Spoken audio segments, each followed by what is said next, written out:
Hola, soy Alejandro. El mismo día que mi único hijo, Ricardo, me sonrió mientras me dejaba en este geriátrico, también vaciaba la cuenta bancaria que contenía la herencia de mi hermana. Usó mi propio dinero para pagarme una celda con vista a un patio gris, mientras él se quedaba con mi casa, mis recuerdos y mi futuro. A veces la sangre no es más que una mancha que no se puede limpiar. ¿Alguna vez has sentido una traición tan profunda que te roba hasta el aire?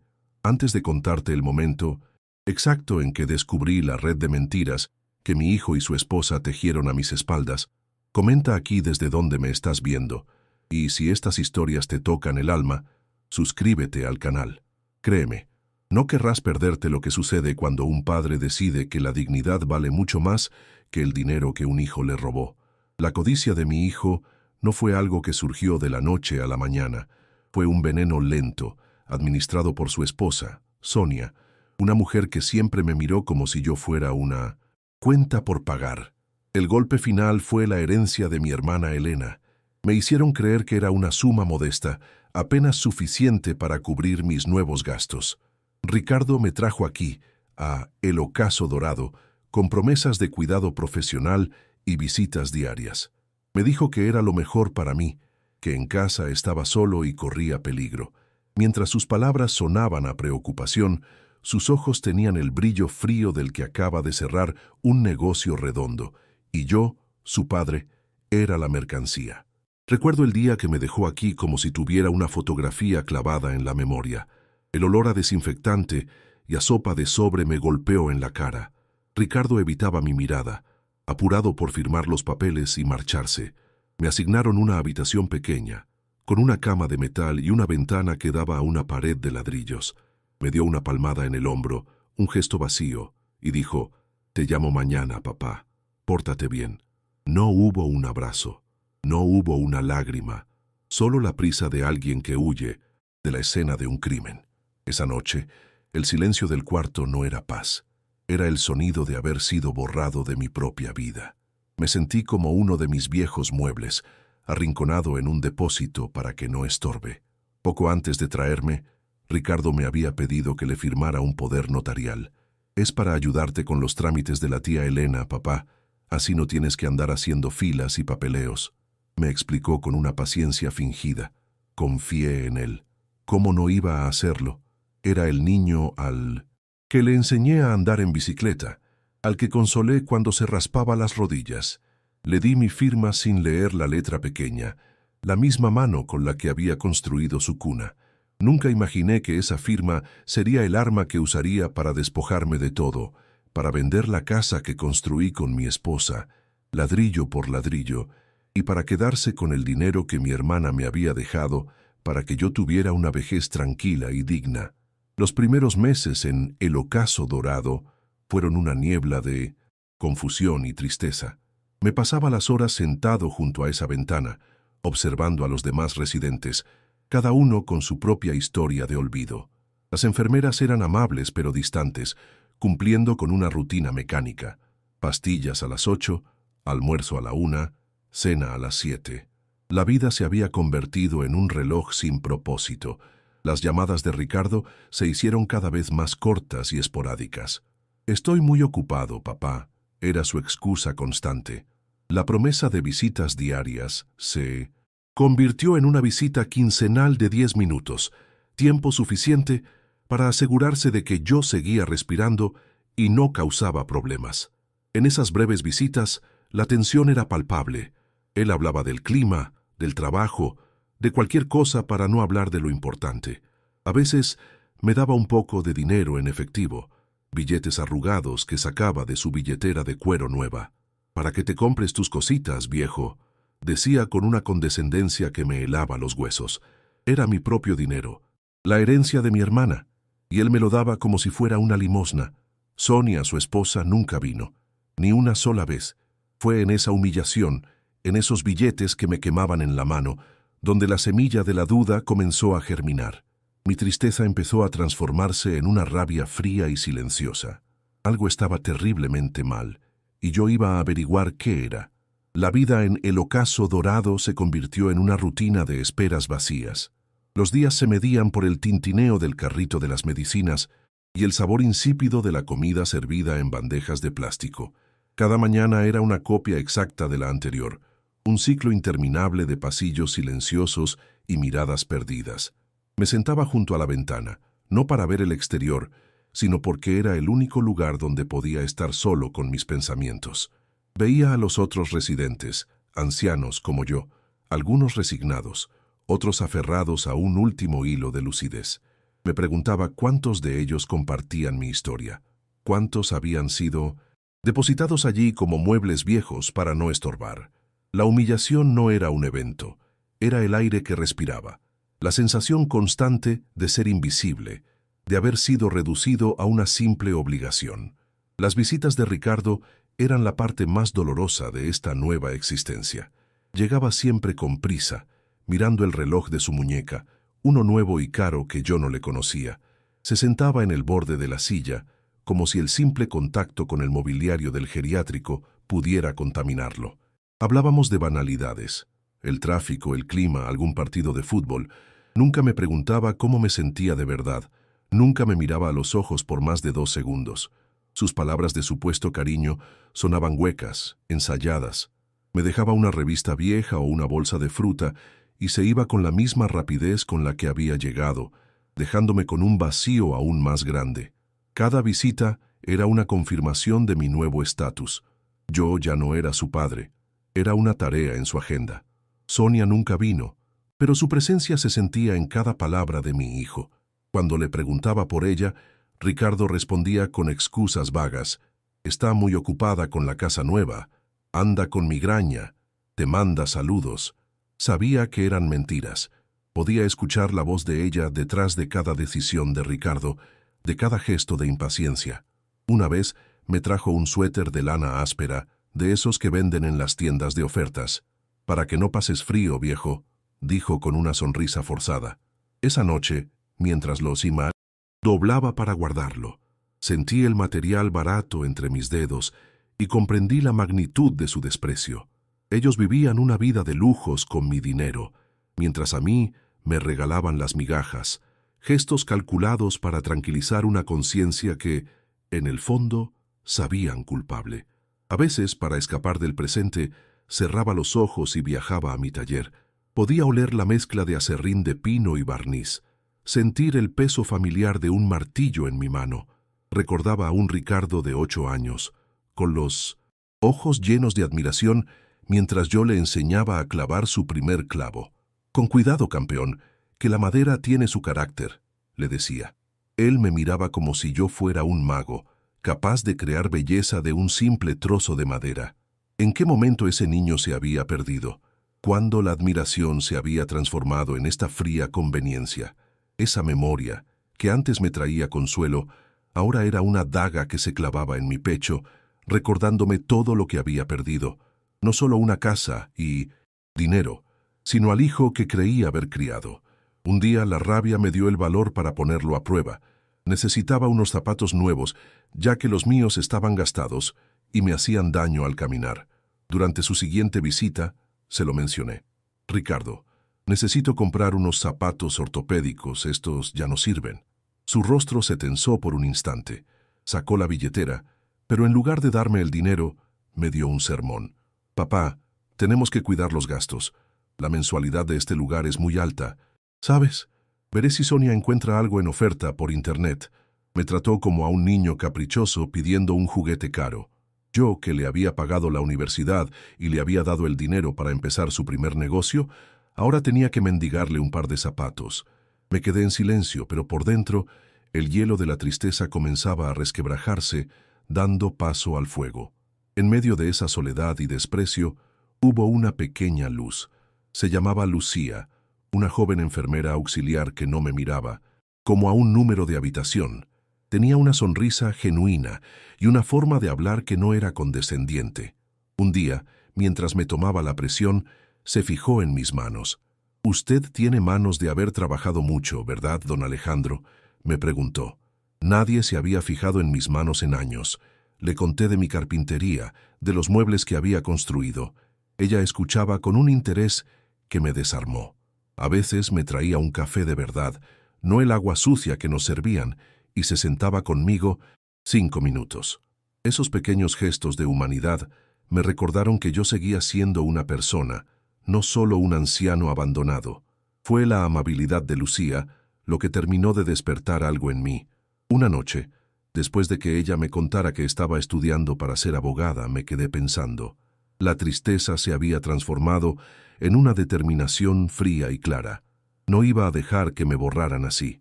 No iba a morir en ese cuarto gris, humillado y despojado. Ellos contaban con mi pasividad, con mi vejez, con mi silencio, pero se equivocaban. Yo construí mi vida con estas manos y con estas mismas manos iba a desmantelar la red de mentiras que mi propio hijo había tejido a mi alrededor. Ya no se trataba solo del dinero o de la casa, se trataba de mi dignidad, y estaba decidido a recuperarla, costara lo que costara. Esa noche, por primera vez en meses, no me dormí sintiéndome una víctima. Me dormí planeando mi primer movimiento. Mi primer movimiento fue pequeño, casi insignificante. Empecé a observar a Lucía con más atención. No buscaba piedad, sino una aliada. Un martes por la tarde, mientras me ayudaba a caminar por el pasillo para estirar las piernas, me armé de valor. Lucía, le dije en voz baja, casi un susurro, necesito un favor muy grande. No puedo usar el teléfono de la recepción, todos escuchan. ¿Podrías prestarme tu celular por 5 minutos? Ella me miró, sus ojos jóvenes tratando de descifrar la urgencia en mi voz. No hizo preguntas. Simplemente asintió y dijo, «Claro, don Alejandro. En mi descanso se lo traigo a su cuarto». Ese simple gesto de confianza fue la primera piedra que puse para reconstruir mi mundo. Sentí una chispa de poder que no había sentido en meses, la sensación de tomar una decisión por mí mismo. Esa tarde, con la puerta de mi cuarto cerrada, Lucía me entregó su teléfono. Mis manos temblaban tanto que casi no podía marcar los números. Busqué en mi vieja agenda el contacto del abogado de mi hermana Elena, un hombre íntegro que conocía desde hacía décadas. El corazón me latía en los oídos. Al otro lado de la línea, la voz del abogado sonó sorprendida. «Alejandro, qué gusto escucharte. Pensé que ya estarías disfrutando de tu nueva vida. Ricardo me dijo que te habías mudado a la costa». Cada palabra era una puñalada. Le conté, con la voz entrecortada, dónde estaba realmente. Hubo un silencio largo y pesado en la línea. «Alejandro, algo no está bien aquí», dijo finalmente. «Hay cosas del testamento de Elena que necesitas saber. Te llamaré de vuelta a este número en 1 hora. No hables con nadie». 1 hora después, el celular de Lucía vibró sobre mi mesita de noche. Mi estómago era un nudo de nervios. Contesté. La voz del abogado era grave, llena de una furia contenida. «Alejandro, escúchame bien. La herencia de Elena no eran unos pocos miles de dólares. Eran $500,000, $500,000. Y el testamento es explícito. Eres el único y absoluto heredero. Ricardo no tenía derecho a tocar un solo centavo sin tu autorización expresa, solo a ayudarte con los trámites». Me quedé sin aire. $500,000. La cifra rebotaba en mi cabeza, irreal, monstruosa. Miré mis manos, las mismas que habían construido una vida, y ahora temblaban por el peso de la traición más grande que un padre puede soportar. No era solo el dinero, era el precio que mi hijo le había puesto a mi vida. Me vendió por $500,000. Colgué el teléfono y me quedé mirando la pared de ladrillos por la ventana. El dolor era tan inmenso que se transformó en algo más, algo frío, afilado y pesado como el acero. La tristeza se evaporó y en su lugar quedó una claridad aterradora. Ya no era una víctima confundida. Era un hombre que había sido estafado por su propia sangre. Entendí que mi hijo y su esposa no solo me habían abandonado, me habían enterrado en vida para poder bailar sobre mi tumba financiera. Esa noche, por primera vez, no sentí autocompasión. Sentí una rabia tan pura y tranquila que me dio fuerzas. Me miré en el oscuro reflejo de la ventana y ensayé una sonrisa vacía, la mirada perdida de un anciano senil. Si ellos querían que yo fuera un fantasma, me convertiría en el mejor fantasma que hubieran visto. Pero los fantasmas a veces vuelven para atormentar a los vivos. La siguiente visita de Ricardo, 2 semanas después, fue una obra de teatro. Yo era el actor principal y él No tenía ni idea. Llegó quejándose del precio de la gasolina y de lo caro que está todo. Me trajo un pequeño radio a pilas de plástico barato. Mira lo que te conseguí, viejo, para que escuches tus partidos y no te aburras tanto, dijo, dándome una palmada en la espalda. Me costó un dineral, pero tú te lo mereces. Sostuve el radio en mis manos, sintiendo su peso insignificante. Quería estrellárselo contra la pared.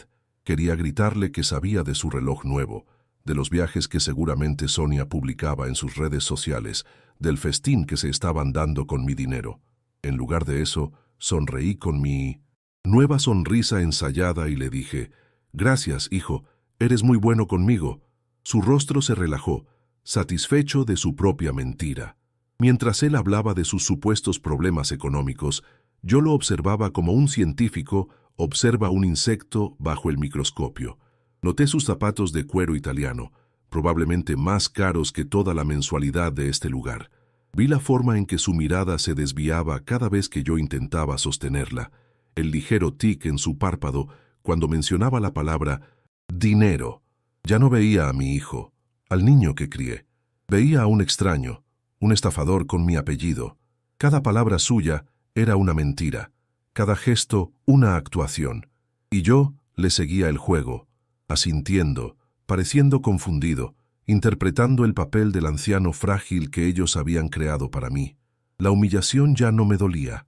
Ahora era mi combustible, la energía que alimentaba el motor de mi venganza silenciosa. Cuando se fue, dejándome con el radio barato y un beso falso en la frente, esperé 10 minutos y llamé a Lucía. Ella entró en mi cuarto, su rostro lleno de una preocupación genuina. Ya no necesitaba pedirle el teléfono, me lo ofreció directamente. «Don Alejandro, ¿está bien?» Su hijo acaba de irse. La miré, y por primera vez en mucho tiempo, mis ojos no tenían la neblina de la tristeza, tenían el brillo de un propósito. «Estoy mejor que nunca, Lucía», le dije, mientras marcaba el número del abogado. «Ahora, por favor, necesito que me escuches con atención. Tengo que darte un mensaje para el abogado. Dile que quiero proceder, quiero recuperar todo. Mi casa, mi dinero y sobre todo mi nombre. Dile que la función ha terminado y que es hora de que caiga el telón». Los días que siguieron a esa decisión fueron un ejercicio de paciencia y nervios de acero. El abogado, el señor Morales, se convirtió en una voz al otro lado del teléfono de Lucía, un estratega invisible que movía los hilos desde su oficina en otra ciudad. Me explicó el plan. Primero, reuniría todas las pruebas de forma silenciosa, accedería a los registros bancarios, conseguiría una copia de la escritura de venta de mi casa y documentaría cada centavo que Ricardo y Sonia habían gastado. Cada llamada era un riesgo, cada conversación susurrada en mi cuarto, una conspiración. Confiaba en él y en Lucía, una joven a la que apenas conocía. La soledad de mi abandono se transformó en el secreto compartido de una batalla que estaba a punto de comenzar, y el miedo se mezclaba con una extraña y nueva esperanza. Mientras Morales trabajaba, mi única tarea era actuar. Me convertí en el papel que mi hijo me había asignado, el de un anciano inofensivo, cada vez más perdido en las brumas de la senilidad. Durante el día, me sentaba en el salón común, mirando un punto fijo en la pared, con una expresión vacía. Si una enfermera me hablaba, tardaba en responder, parpadeando como si saliera de un sueño. Dejé que mi mano temblara un poco más al sostener la cuchara. Era un teatro humillante, pero cada gesto de fragilidad era una pieza de mi armadura.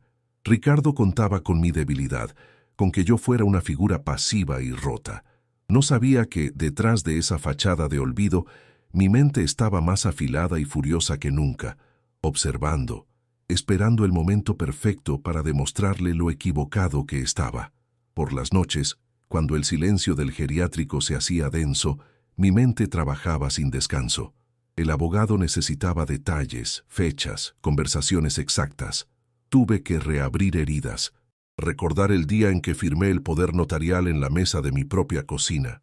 Recordé la sonrisa tranquilizadora de Ricardo, diciéndome que era solo para ayudarme, para que yo no me preocupara. Recordé la mirada de Sonia, una mezcla de impaciencia y triunfo, mientras me servía un vaso de agua. Cada detalle era una tortura, pero también una prueba. Se los dictaba a Lucía en susurros y ella los anotaba en una libreta pequeña, su rostro serio y concentrado. Ella se convirtió en mi memoria, en el puente entre mi prisión silenciosa y el mundo exterior donde se estaba gestando mi justicia. La tensión se hizo casi insoportable cuando, una tarde, Ricardo apareció sin avisar. No era su día de visita, su rostro estaba pálido y sus ojos inquietos. «Papá, ¿todo bien por aquí? ¿No ha venido nadie a hacerte preguntas? ¿Algún extraño? ¿Alguien del banco o algo así?», preguntó, intentando sonar casual, pero su voz tenía un filo de pánico.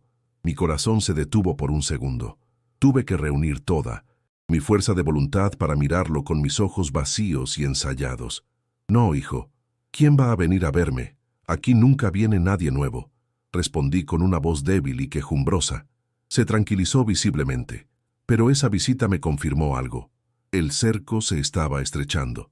Sentía el miedo de mi hijo, y por primera vez, ese miedo me dio una sensación de poder. Unos días después, el abogado Morales llamó con noticias definitivas. Tenía todo. Las pruebas eran irrefutables. El poder notarial, utilizado para vaciar mis cuentas el mismo día que me internaron, los estados de cuenta de Ricardo y Sonia, mostrando compras de lujo, viajes y el pago inicial de un coche nuevo. Tenía el registro de la venta de mi casa a un precio sospechosamente bajo. El plan entraba en su fase final. Morales redactaría una citación formal para ambos, convocándolos a su oficina bajo el pretexto de firmar los documentos finales para cerrar la sucesión de Elena. Era una trampa perfecta, envuelta en la burocracia que ellos mismos habían usado en mi contra. «Don Alejandro, ¿está listo para enfrentarlos?», me preguntó. «Nací listo», le respondí, y no era una mentira. La llamada de Ricardo cuando recibió la carta del abogado fue exactamente como la habíamos previsto. Su voz era una mezcla de irritación y sospecha. «Papá, ¿qué demonios es esto? Me llegó una carta del abogado de la tía Elena. Quiere que vayamos a su oficina la semana que viene. Dice que es para firmar unos papeles. ¿Tú le has llamado?». Mantuve la calma, aferrándome al guión que había repasado 1000 veces en mi cabeza. «No, hijo, yo no he llamado a nadie. Quizás es algo de rutina. Ya sabes cómo son los abogados, siempre con sus papeles. Será mejor ir, para terminar con este asunto de una vez por todas y que nos dejen en paz». Colgó el teléfono, todavía molesto, pero convencido de que seguía tratando con un viejo confundido. La fecha estaba fijada. El telón estaba a punto de levantarse. La noche antes de la reunión, no pude dormir. Me senté junto a la ventana, mirando la pared de ladrillos que había sido mi única vista durante meses. Ya no la veía como un muro, sino como el telón de fondo de mi transformación. Pensé en mi esposa, en lo decepcionada que estaría de Ricardo. Pensé en mi hermana Elena, en su generosidad traicionada. Lucía entró sigilosamente en mi cuarto y me entregó una bolsa. Dentro estaba mi mejor traje, el que usaba en las bodas y los bautizos, el que había logrado sacar de mi casa antes de que la vendieran. «Para mañana, don Alejandro», me dijo con una sonrisa cómplice. Mientras me lo probaba en la penumbra del cuarto, no me sentí como un anciano frágil, me sentí como Alejandro, el carpintero, un hombre que había construido su vida con sus propias manos y que, al día siguiente, iba a demoler la mentira que casi lo destruye. El viaje a la oficina del abogado fue el más largo de mi vida. Lucía me había ayudado a vestirme y me acompañó en el taxi que Morales había enviado. Me sentía extrañamente tranquilo, como el ojo de un huracán. Cuando llegamos, Ricardo y Sonia ya estaban allí, sentados en unos sillones de cuero en la sala de espera. Sonia me miró de arriba abajo, evaluando mi traje con una mueca de desdén, como si no tuviera derecho a lucir decente. Ricardo, por su parte, parecía nervioso, ansioso por terminar el trámite. «Al fin llegas, papá. A ver si firmamos esto rápido que tengo una reunión importante», dijo, sin siquiera mirarme a los ojos. Asentí en silencio, guardando mi voz para el momento en que realmente importara. La recepcionista nos hizo pasar a una sala de juntas imponente, con una larga mesa de caoba pulida que reflejaba nuestros rostros como un espejo oscuro. Nos sentamos alrededor de la mesa. Ricardo y Sonia a un lado, Yo y el abogado Morales al otro. El aire estaba cargado de una tensión que solo yo y Morales comprendíamos. Sonia sacó su teléfono, impaciente, mientras Ricardo tamborileaba con los dedos sobre la madera. «Bueno, señor. Morales, ¿dónde están los papeles? Firmemos y vámonos», apuró mi hijo. El abogado, con una calma glacial, no sacó ningún documento para firmar. En su lugar, colocó una sola carpeta en el centro de la mesa y la abrió lentamente. «Antes de firmar nada, Ricardo, hay un par de puntos del testamento de su tía Elena que me gustaría aclarar para el acta», dijo, su voz resonando en el silencio de la sala. Vi cómo la mandíbula de Ricardo se tensaba. Sonia levantó la vista de su teléfono. Por primera vez, con una sombra de inquietud en sus ojos, Morales sacó una copia del testamento. La cláusula 4.2, comenzó a leer con una claridad devastadora, es bastante explícita. «Lego la totalidad de mis bienes, cuentas bancarias y propiedades a mi querido hermano Alejandro como único y exclusivo heredero». Hizo una pausa dramática y levantó la vista, fijándola directamente en mi hijo. La palabra clave aquí, Ricardo, es exclusivo. Significa que solo su padre tenía autoridad sobre ese dinero. Así que mi pregunta es, ¿por qué el día que usted internó a su padre en el Ocaso Dorado, transfirió $500,000 a una cuenta personal a su nombre? El color desapareció del rostro de Ricardo. Sonia abrió la boca para decir algo, pero no le salieron las palabras. El silencio se hizo tan denso que se podía cortar con un cuchillo. La trampa se había cerrado. El abogado no esperó una respuesta. Comenzó a sacar documentos de la carpeta, uno tras otro, y a deslizarlos sobre la mesa. «Aquí tenemos los estados de cuenta, el retiro de $500,000 de la cuenta de su padre, y aquí las compras que ustedes realizaron en los días siguientes. Un coche de lujo de $80,000, un viaje a Europa de $15,000, el pago de la hipoteca de su nueva casa». Cada papel era un clavo en su ataúd. «Y lo más grave», continuó Morales, su voz ahora dura como el granito, «aquí está la escritura de la venta de la casa de su padre, firmada por usted usando un poder notarial que él le otorgó bajo engaño, vendiéndola por 1/3 de su valor de mercado a un comprador amigo suyo». Ricardo se encogió en su asiento, como si cada palabra fuera un golpe físico. Sonia comenzó a temblar, su rostro una máscara de pánico. Fue Sonia la primera en explotar, su voz un chillido agudo y desesperado. «Esto es una locura. Él nos dio permiso», gritó señalándome. «Ricardo, dile algo. Dile que tu padre está senil, que no sabe lo que dice». Luego se volvió hacia su marido, su furia reemplazando al miedo. «Tú me dijiste que todo era legal, que tenías todo bajo control». Ricardo, pálido como un fantasma, finalmente me miró. Sus ojos suplicaban, buscando al padre que siempre lo había perdonado. «Papá, por favor, no es así. Íbamos a darte la mejor vida. Íbamos a cuidarte. Esto es un malentendido. Yo te lo puedo explicar todo». Sus palabras eran huecas, el eco patético de una mentira que se había derrumbado por su propio peso. Era la primera vez en meses que me miraba directamente, y lo hacía no por amor sino por terror. Me incliné hacia adelante, mis manos firmes sobre la mesa. Toda la fragilidad que había fingido durante meses se desvaneció, reemplazada por una fuerza que ni yo sabía que poseía. Lo miré a los ojos, no con rabia, sino con un dolor profundo y helado. «Te di todo lo que tenía, Ricardo», dije, mi voz tranquila pero cargada con el peso de cada humillación. «Te di mi tiempo, mis ahorros, mi amor incondicional. Y cuando llegó un dinero que no era tuyo, lo primero que hiciste fue usarlo para deshacerte de mí como si fuera un trasto viejo». Hice una pausa, dejando que mis palabras calaran. «Me encerraste en un cuarto gris y me trajiste un radio de plástico barato, pagado con mi propio dinero, para calmar tu conciencia. Te quedaste con mi casa y mi herencia, pero hoy en esta mesa acabas de perder a tu padre para siempre». El golpe final lo dio el abogado Morales. Se puso de pie, su figura imponente dominando la sala.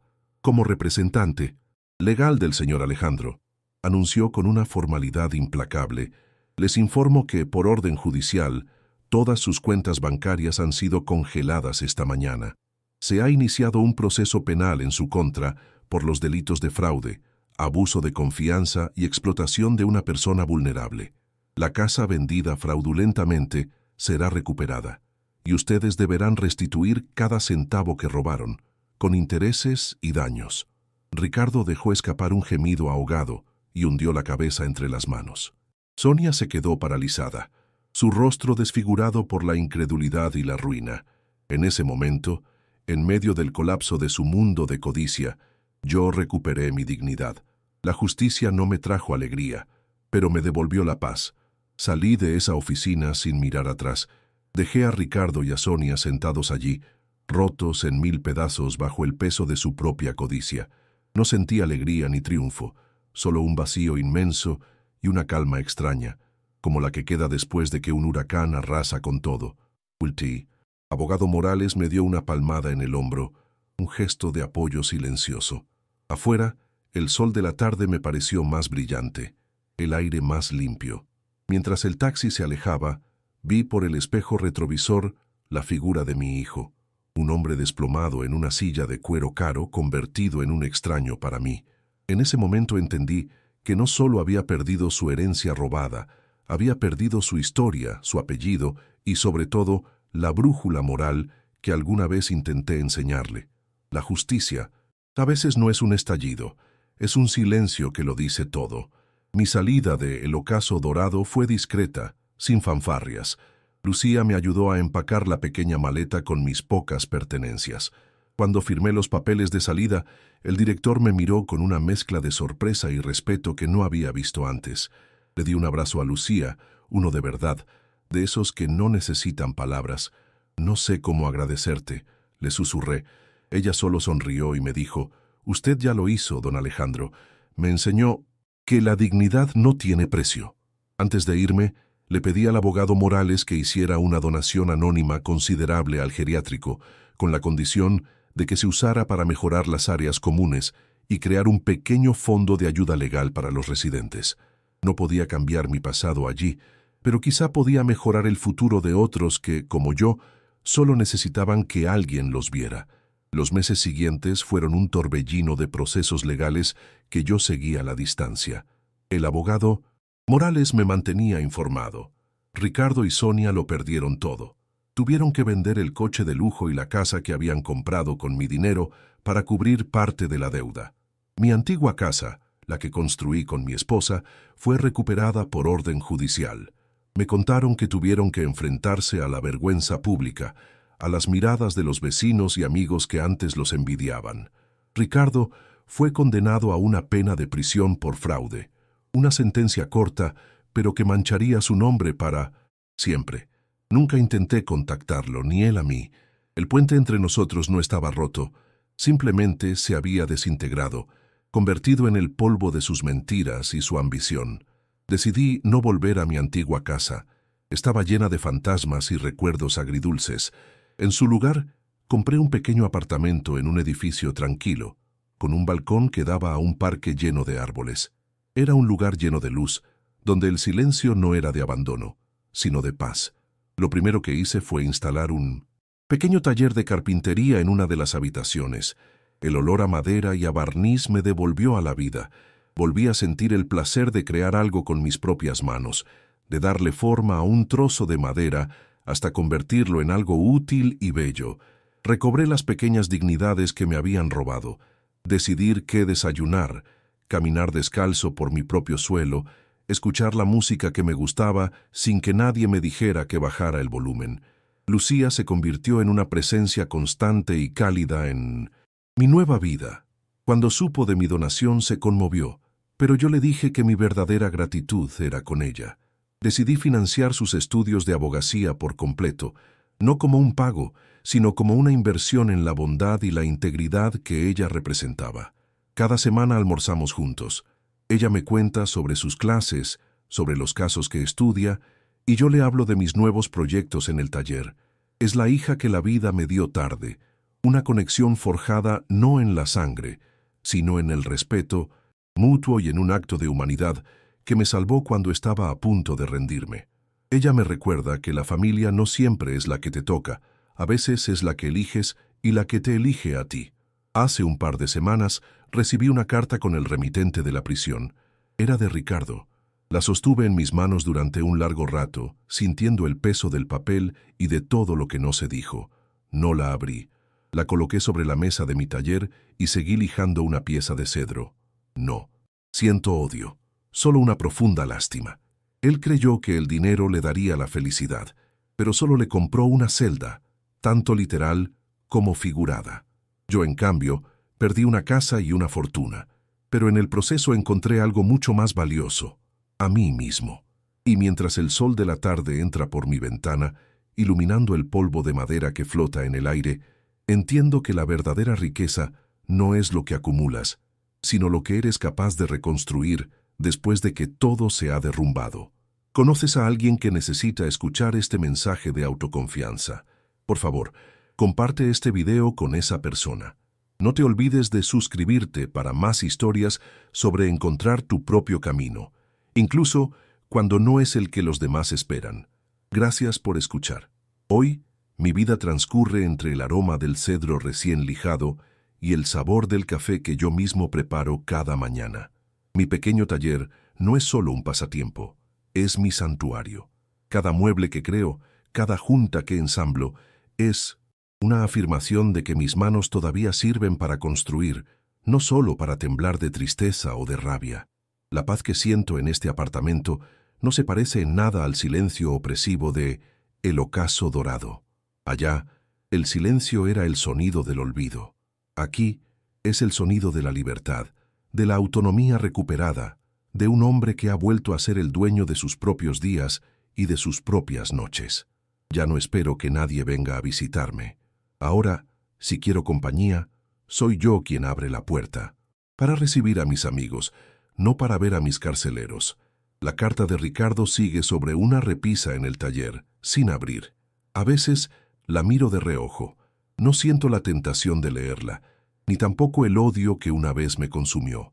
Lo que siento es una especie de distancia definitiva, como si esa carta hubiera sido enviada desde otro mundo, a una persona que ya no existe. Abrirla sería permitir que su voz, sus excusas y su veneno volvieran a entrar en mi vida, y yo he trabajado demasiado duro para desintoxicar mi alma. No se la devolví, simplemente la dejé ahí, como un monumento silencioso a la decisión que tomé. Dejarla sellada es mi última palabra en nuestra conversación, el punto final que yo, y no él, he decidido poner. Es el símbolo de que mi futuro ya no está encadenado a las ruinas de su traición. Mi verdadera familia ahora se sienta a mi mesa cada domingo. Lucía, a quien ahora considero la hija que la vida me regaló, viene con sus libros de derecho y me cuenta sobre sus exámenes. Ver sus ojos brillar mientras habla de justicia y de defender a los indefensos es la mejor inversión que he hecho en mi vida. A veces, vienen también un par de vecinos del edificio, jubilados como yo, con quienes comparto historias y partidas de ajedrez. Hemos formado una pequeña tribu basada en el respeto y el afecto genuino, no en las obligaciones de la sangre. Me han enseñado que la familia no es de donde vienes, sino donde encuentras un lugar seguro para ser tú mismo, sin máscaras y sin miedo a que te valoren solo por lo que puedes dar. Mucha gente, al oír mi historia, podría pensar que se trata de dinero, de una herencia robada y recuperada, pero se equivocan. El dinero fue solo el catalizador, el instrumento de su codicia. La verdadera batalla nunca fue por los $500,000, fue por mi nombre, por mi derecho a ser tratado como un ser humano y no como un estorbo. Fue una lucha por demostrar que la vejez no es sinónimo de invisibilidad. Lo que Ricardo y Sonia me robaron no fue solo un patrimonio, fue mi voz, mi dignidad, mi lugar en el mundo. Y eso es lo que recuperé en esa fría sala de juntas. No un cheque, sino el control sobre mi propia narrativa, el poder de decir, hasta aquí. Al final, comprendí que la verdadera herencia no es la que se deja escrita en un papel, sino la que se graba en la vida de otros. Mi legado no será el dinero que quede en mi cuenta, sino la abogada en que se convertirá Lucía, la donación que quizás le dé una voz a otro, anciano olvidado en el Ocaso Dorado, y esta misma historia, que espero sirva como un faro para quien se sienta perdido en la oscuridad de una traición familiar. Entendí que la riqueza, la de verdad, es dormir en paz contigo mismo, sabiendo que tu valor no reside en lo que posees, sino en quién eliges ser, especialmente después de que han intentado romperte en 1000 pedazos. Si conoces a alguien que necesita escuchar este mensaje, de que nunca es tarde para reclamar tu dignidad, por favor, comparte este video con esa persona y no te olvides de suscribirte para más historias sobre la fuerza que encontramos cuando decidimos que nuestro valor no está en venta, sino que es lo único que verdaderamente nos pertenece. Gracias por escuchar mi historia.